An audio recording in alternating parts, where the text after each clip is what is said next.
Hi, everybody.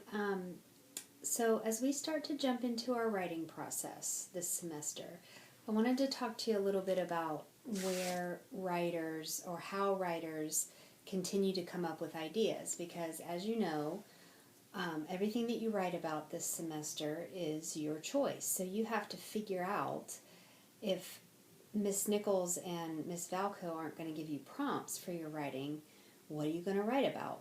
So I thought I'd talk to you a little bit about what I write about and how I think about ideas for myself. So at the beginning of every school year, I start my new notebook for the year.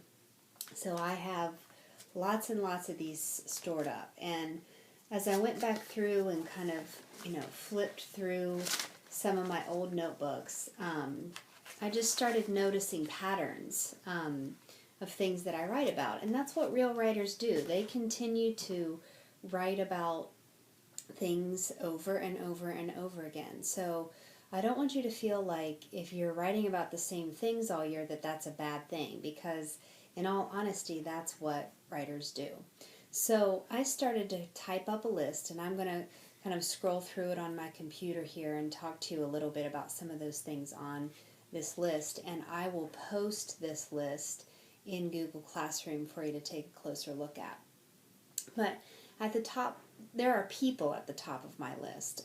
My mom, we have a really complex relationship, and I write about my relationship with her at all stages, like what it was like when I was your age as a teenager, what it was like when I was in college, what it was like when I first got married, what it was like, and what it's like now that I'm a mom.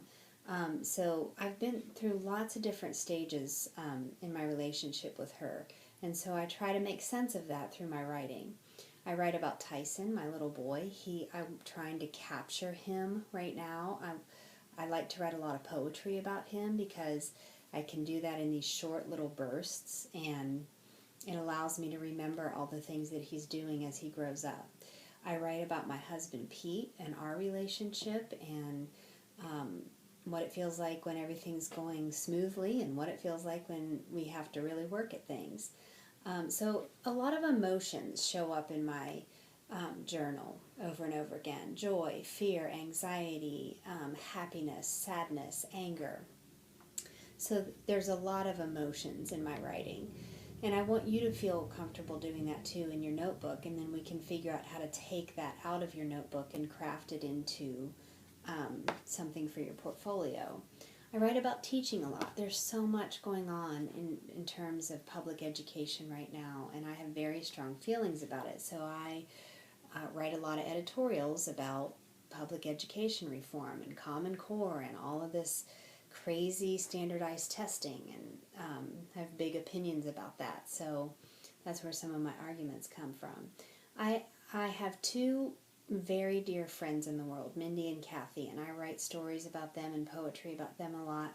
I write about a college friend every now and then, Lori, and how that friendship ended.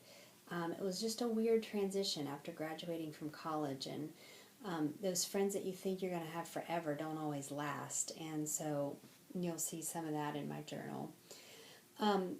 A lot of times I'll write about social issues that matter to me. Women's issues matter to me a lot, girl issues for girls and their self-esteem and body image, and how the media treats women is really important to me. I have strong opinions about war. I have strong opinions about education, like I said. And then outside of some of there's some other social issues that I noticed that showed up in my notebook. Things about marriage and divorce. I actually was married once before I was married to my current husband. So I write about that whole transition, and I write about how our culture treats marriage and divorce for people. I write about poverty and sexism and just the way that we treat each other in the culture. Some more of the personal things that I write about are like, what was it like for me in high school? I write about my teenage years a lot. My family is Appalachian, and so I write a lot about gardening and coal mining and canning and spending time with my grandmothers. Some of the things that I write about in terms of being my teenage self are just some of like who I fell in love with the first time, Jeremy, and some of the decisions that I made as a teenager to try to fit in a little bit more, and some of the mistakes that I made. I write about being a big sister and the relationship I have with my younger sister. It's also very complex. We aren't exactly the closest, and so I try to make sense of that in my writing and what it means to be an oldest child. I write about, I have a lot of crazy family members on my mom's side of the family, a lot of crazy uncles, so I try to make sense of that in my writing. There are lots of Christmas stories that I write about with my family. There was a period in my life where I experienced really bad insomnia, so I write about sleep and sleeplessness a lot. I write about nature a lot. The one thing that really settles me down and calms me down and makes me feel like myself again is being out in nature. So I write about the woods, and I write about being on the lake, and I write about fresh peaches and picking them in the orchard, and apples, and so nature shows up in my journal a lot too.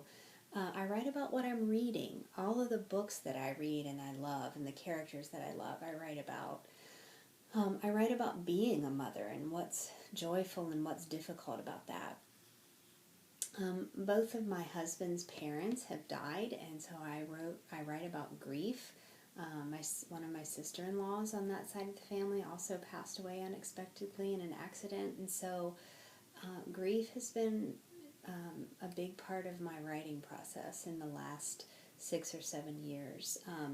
And just other losses, like I used to belong to a writing group, and it kind of disappeared for a while, and so that was a loss. Here's some other nature things. My backyard is filled with wild animals. Lots of bluebirds, lots of deer. Ty and I play outside all the time. When he was a baby, we used to just kind of roll around in the grass together and roll down the hill.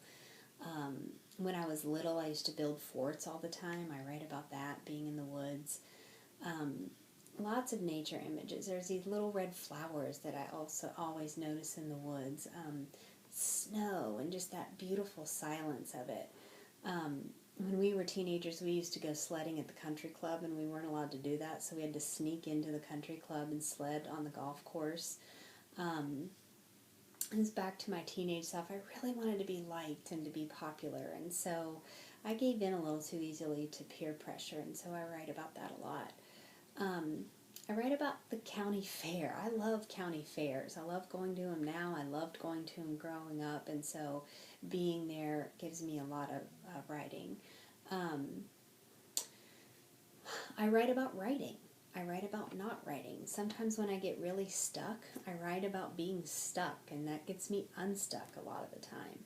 So those are just some of the things that you would see if you went through my journal, and I've figured out how to take some of those things and turn them into real pieces that an audience can connect to, and that's what I want to help you do too. So here's what I'd like for you to bring with you when you get to class tomorrow. What is one thing? This is going to be your entrance ticket to class.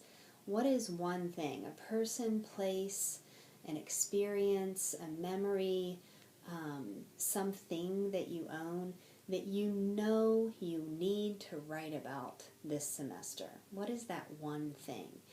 And so after we check in with those one things, we're going to spend some time in class practicing creating a bigger and fuller list, so that when you get stuck and you have writer's block, because you will, that's part of the process, you will always have this list to go back to. Okay? So thanks for listening, and I'll see you in class tomorrow.